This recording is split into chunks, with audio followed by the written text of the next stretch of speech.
Make sure we don't touch feet, because that would be weird if we touch. Oh no. Cross the line. It's happened. You touched my foot with your foot. Oh no. Hated that. It's your last day tomorrow. Shit, it is my last day tomorrow. Yeah, it's my last day tomorrow it's as well. Your last day tomorrow. Maybe your last day. Maybe. Will you be back? I think Koh Phangan is probably one of the only places after 4 years of traveling that I could see myself living. That's a crazy statement. That's a big statement. Like, it's a crazy statement, that. 4 years of traveling. I'm trying to reflect why, and I think it's just the pure freedom. Yeah. And the fact that it's not like, it's always interesting. When you go to a big city, everyone's always miserable. Yeah. And I don't know why, it's just because there's so many people around in one place. When you go to little villages in the mountains, everyone's so happy and chill. Yeah. And this is just super chill. Everyone very quiet, well, relatively quiet island. Yeah. Everyone's living their best life. Everything's geared towards like nomads, and it's a real spiritual community. Everyone's super happy and friendly. There's a lot of amazing food, amazing people, amazing views, and you can just go and bike everywhere. Yeah, it's just paradise. It's really good, isn't it? It's going to be really hard to leave. Like, I haven't been traveling as long as you at all, and I know you've been to some amazing, beautiful places, but for you to say that, and to have that feeling, I mean, you've got your necklace of the courts as well. Keep it with you at all times. Oh. But yeah, man, it's a special place. And I'm already thinking, well, I told you I was up at 6 o'clock this morning worrying that... Crying. Yeah, crying that leaving was going to be the wrong decision. But yeah, I can see myself settling here, setting up shop. But so you said you were looking for, you know, what are the things that you're looking for that would make a place livable then? So if you're working remotely, which you have been doing for so long, what are like the 3 pillars, or however many pillars you want to use? What does a place have to meet? What standards does it have to meet to make it livable? That's interesting. So I think there's two types of places, right? There's ones which you go to visit. Yeah. It's like tourist places. Yeah, I definitely am excited to go there for like a month. I could stay there for a month. But I couldn't live there. Yeah. There's very few places where I could say I could live.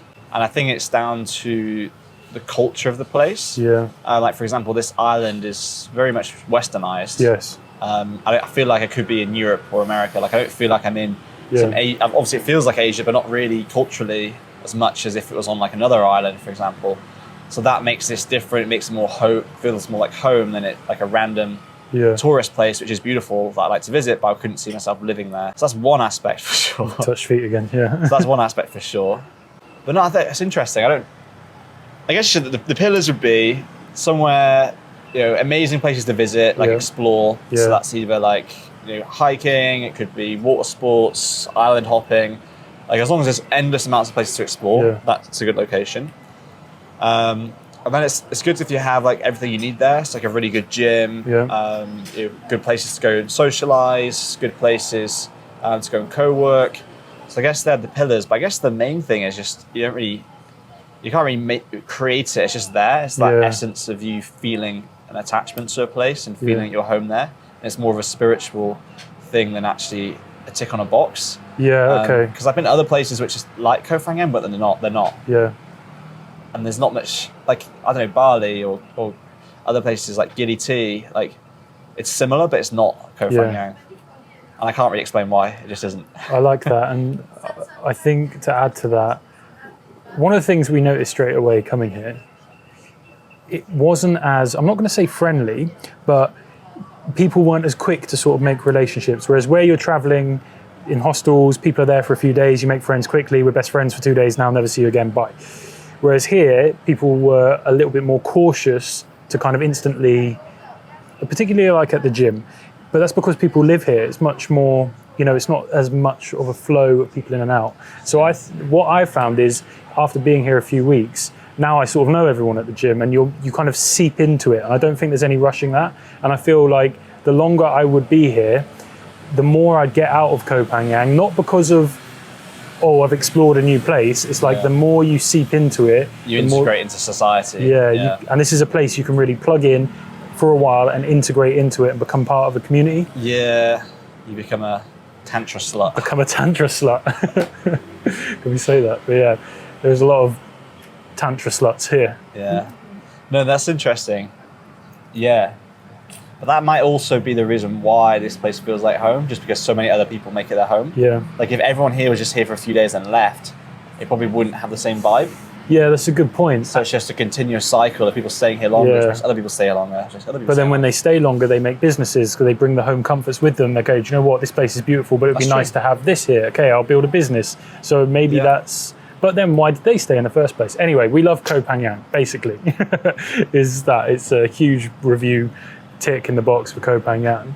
But you're the first person who actually... I never realised it was possible to live this lifestyle until I met you on a train. I didn't realise that you could kind of do this. Obviously, I've sort of heard about it, but I didn't know anyone who was doing this. And obviously, you've been doing this for way longer, but while I was in work and in like a 9 to 5, I was always seeing pictures of you off in, Colombia and here and there and everywhere and thinking, lucky bugger. But it wasn't lucky. It wasn't lucky. You knew that was what you wanted from university. And I know one of your your close friends, Matt, he always used to say that you, throughout uni, you had your head down, you were grinding, you had that bigger vision that you knew you weren't ever going to go into a 9 to 5, and you were going to create something, and you created your first startup. But yeah, what was your mindset, and how did you know because I had to be in a 9 to 5 to know that I fucking hated it. So how did you already know, and what was going on in your mind at the time? No, I think it's interesting. When I was in uni, I didn't think that I'd be traveling full time all the time. Right. I wanted to travel, and I saw loads of amazing photos traveling with beautiful girls. I was like, that's really cool. I'd love to do that. Yeah. When my first startup was just like a stepping stone. I was like, I could do this for a few years, travel a bit, it'd be good fun.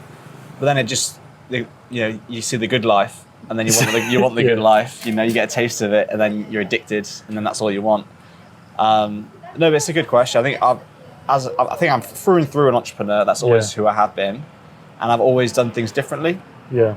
So everyone else goes this way. I'm like, no, I'm going to go that way. Uh-huh. And pretty much a lot of my friends who are entrepreneurs, you can see the same thing. I think with yourself as well. It's like everyone does things one way, but you want to do things your own way, different way. You're very different to society. You're happy to do things differently, and you're confident in doing things differently. And that's what allows entrepreneurs to thrive, because you can create new things. You're not afraid to go against the grain, do things differently, think differently. Yeah. And that's what entrepreneurialism is all about. It's breaking the matrix, as a lot of people would say. So I think, I've always had that mindset. And when I was in uni, I think I've always, when I was in education, even when I was 15, 16, I always remember thinking, there's only 3 years, 4 years left till I finish uni, and then I'll be free to create myself and be who I want to be. I always felt like I was put in a box in uni and school, and I couldn't be who I wanted to be and express myself. And I had all this burning ambition of what I wanted to do and who I wanted to be, but I just couldn't. I was just, in a classroom working. I couldn't become who I wanted to be. But as soon as I finished uni, I started applying for jobs, but I didn't even want a job. Everyone else was doing it. I was like, I'll apply for this, apply for that. Got rejected for them all, and I was like, I don't care anyway. And then, I just thought I'll start my own thing. And it's ever since then, I've always been doing my own thing. Yeah. And I've never had a real job. Never had a boss? Never had a boss, really, no. Sick. Always. Yeah, I think, I guess as an entrepreneur, there's always someone who's your boss, whether it's, your investors or your customers, I guess, in some cases. So no official boss, I guess. Yeah. Yeah, man, that's awesome. And I think something you touched on there was this idea of being an entrepreneur and idea of being a leader. And something I know you've shared with me before and I've shared with you is you don't get any support. If you're going against the grain and you're paving your own way, that means no one's walked that path before. That means you're not going to get any support. And also, you're going to have to show courage because, one, you're not getting the support, and one, you don't really know. You're just confident in yourself that you are going to get there, and you don't know what the path looks like in front of you. You just know that, well, I'm going to figure it out. When I come across this obstacle, I'm going to figure it out. But a lot of people, that would really, really scare. So how do you manage that paving your own way, not getting the support, and just, being responsible and paving that way for others? How do you manage that yourself? How do you navigate that? Yeah, I think being an entrepreneur is one of the loneliest things you can do. Yeah. Because no one understands you, really. Yes, you have other entrepreneur mates who are stressed, but they're not in your shoes. No one else is in your shoes. You're the only one in your shoes. And, you always have employees, you have customers, investors, family, girlfriend, boyfriend, wife, husband, whatever. they can support you, Yeah. but they have no idea what you're going through. Yeah. And a lot of people can't relate to it.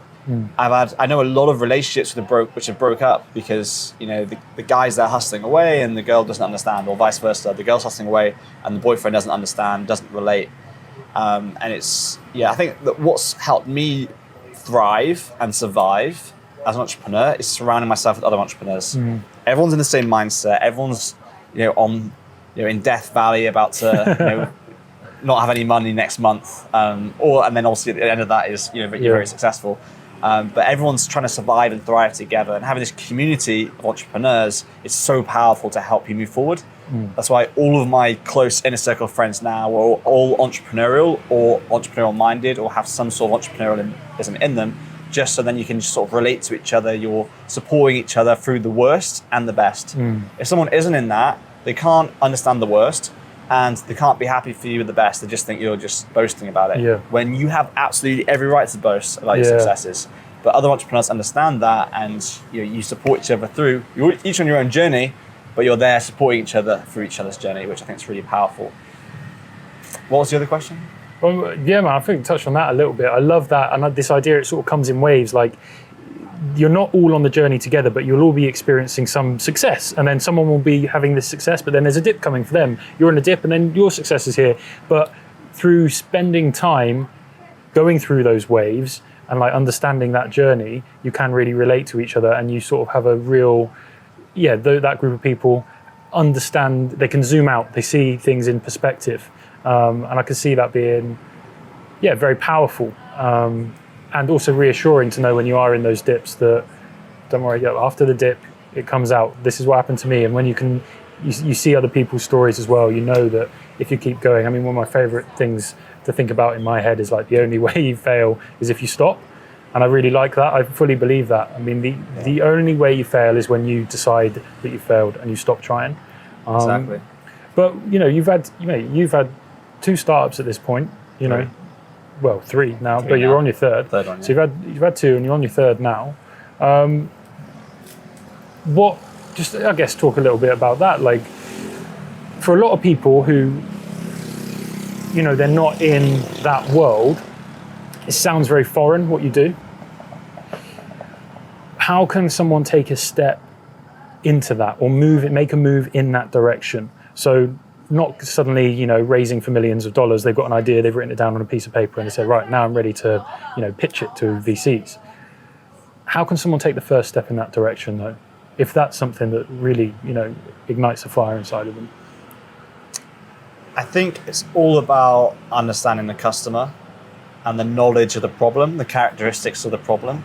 The more knowledge and understandings you have of the customer and the problem, the stronger you are to build something. Okay. So many people, move into the entrepreneur world without doing that step, and they build something which no one wants. Yes. They put all their savings into something, spend hundreds of thousands on something, and both of my first startups were pretty much building something which no one wanted in the end, and that's the reason why they failed.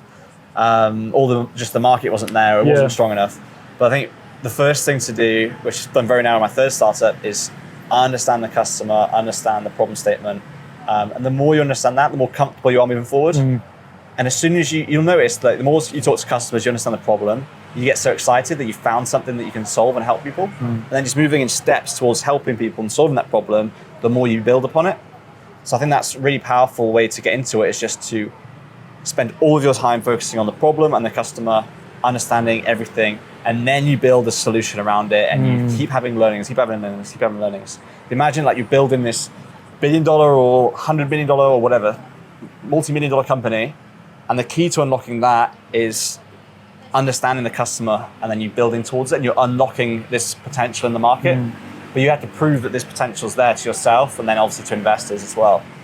So I think that the best thing to do at the start is just research, learn, talk, and then just take steps with the customers. Don't build something and then give it to them, and then if they don't like it, then it's failed.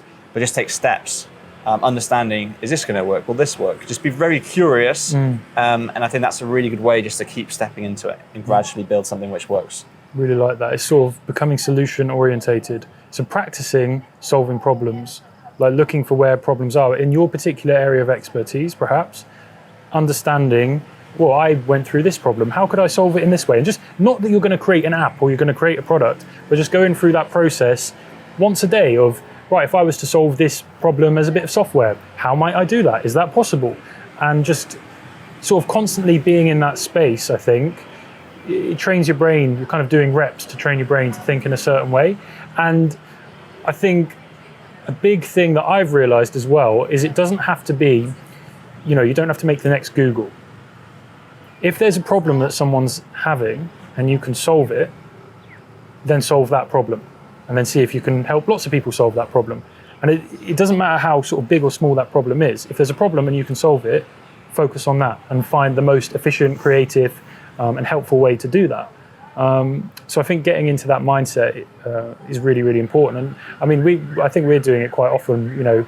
We see problems, we see things in restaurants, and we kind of go, well, how could they do that? Well, that's a SaaS product, we could build this. And I think it's quite a fun exercise to do as well. And if you've got a friend who's also in that space, like mindset, just, practice it with each other. It's not silly. Don't be afraid to be silly and come up with a crazy solution. Just come up with something and see how that would work, and just go through that process, and then just start doing that over time. And then who knows, you'll maybe fall upon something where you're like, actually, that's got a lot of legs to it.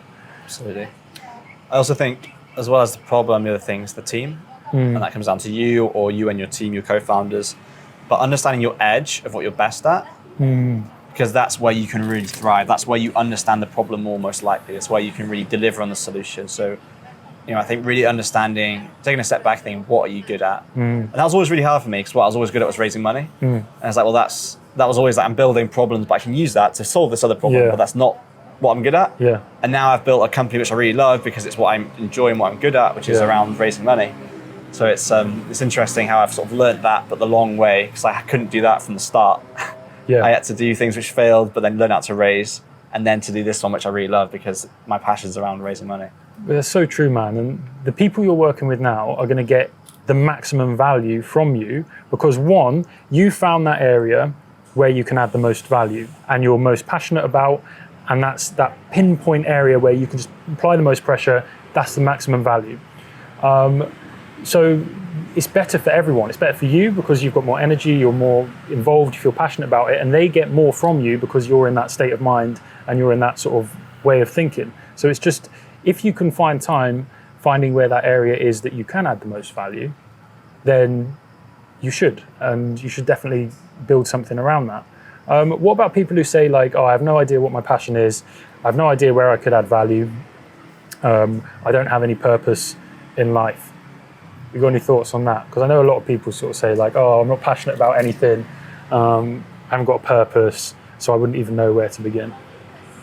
Yeah, I guess it takes a bit of life experience. I think most people in uni don't know what they want to do. Everyone's just the same thing, drinking every day and just partying and just thinking.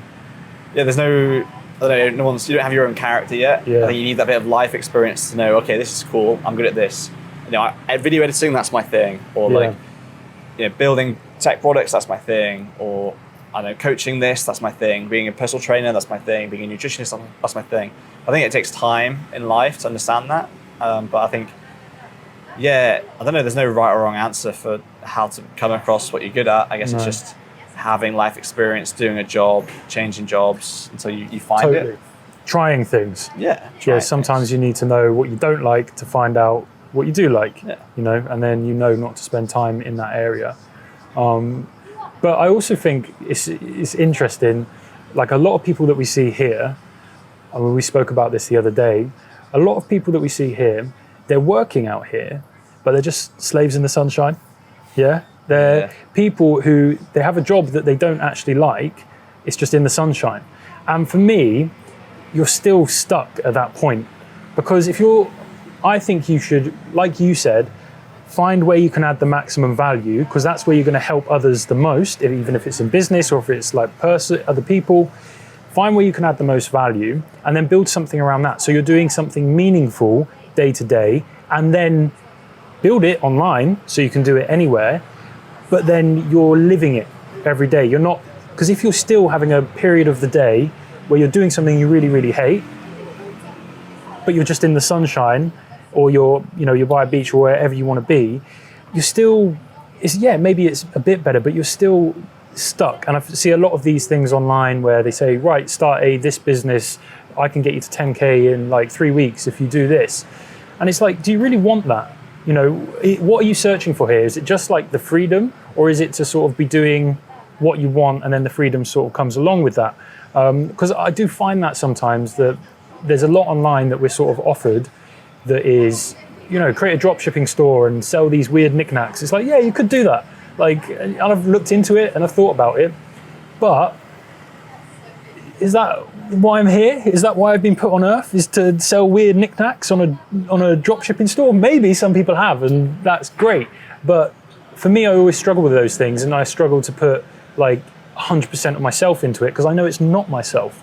So I think if anyone can find that thing where you add the value, you find out what your gifts are, do that, create it how you want, build a business that's online, and then you can live out whatever your purpose is, help people in the most, you know, valuable way, and then do it from anywhere. I think that's far more interesting to me than just like, you know, earning a quick million selling like a coloured toilet roll or something. Don't know what you think about that. Yeah, no, coloured toilet roll. I don't know. But then there's also an argument of just, well, sometimes you should just do things to make money, and then once you made the money, like it shouldn't all be about just, you know, rainbows and butterflies and always doing what you want. But I do think with anything that you are building, there are going to be those boring tasks that come with it anyway. So you can't ever escape it, but you might as well, if the boring tasks are there anyway, the tedious things, you might as well be moving in the direction of something that's actually meaningful to you. Yeah. I think if you do something you love, then you're not really working every day. Yeah. Like, I've never actually felt like I've done a day's work, even though I've done nice. I've done a lot of days work, for a lot of hours, but it just feels like a fun uni project I'm working on. You know, like it just feels like that. It doesn't feel like I'm slaving away in office, because I've always done something I'm passionate about that I love. Yeah. So yeah, I think, some people, they're motivated by money. That's fine. Yeah. I think most people aren't motivated by money as such. Money's a byproduct of doing something successful. But the key thing every day to be happy is doing something where you're adding value and you're enjoying it. Mm. So I think for sure, if you can find that and then monetize it in a way so you got really good income as well, that's like the creme de la creme. You've got all those boxes ticked. Yeah. But yeah, if you can only get half those ticked, then that's fine. But I think if you can get all those ticked, then that's superb. Yeah. Yeah, I like that, man. I mean, for me personally, again, like you said, it's different. Whatever people want to do, they want to do. And if you're passionate about something, then try and find a way to monetize it. And it's interesting, like you said, it's a fun uni project. The first time I made like a little bit of money online, like I made like couple of thousand in a month off like a project of like something I was just putting videos out online, and it was all to do with music education, and I really enjoyed making the videos and people really liked it, and I was like, that's fun. Like it was like a challenge. It didn't seem real. It didn't seem like my job where I was kind of having to trade my like soul and energy for money. It was like, that's ridiculous. Like that was fun, and I've made a bit of money doing that, and it's a very different feeling. It's much more light, and I don't know how you'd describe it. Yeah, and I think what you said then, trading your soul for money. Yeah. I think that's always been my biggest fear, is just 9 to 5, slaving away, just trading your soul for money, and then maybe a few weeks of the year you can have fun.